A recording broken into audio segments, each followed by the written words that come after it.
अस्सलाम वालेकुम दोस्तों, मैं आसिम सैल आपकी खिदमत में हाज़िर हूँ। उम्मीद करता हूँ कि सब खैर खैरियत से होंगे। अल्लाह पाक आप सबको अपनी हिफ्ज़ व अमान में रखे।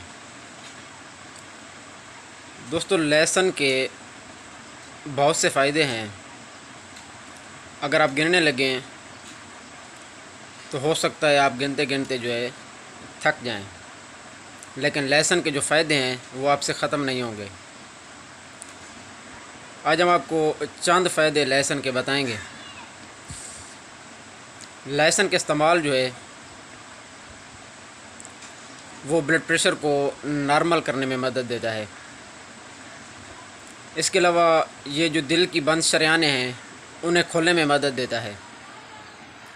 इसके अलावा लहसुन का इस्तेमाल जो है वो आपके गुर्दों को फ़ाल करता है। इसके अलावा लहसुन का इस्तेमाल जो है कोलेस्ट्रॉल लेवल जो है वो कम करने में मदद देता है।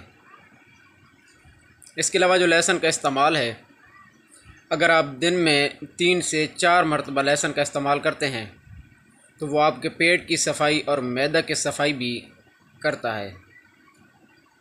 जज़ाकल्लाह खैरा।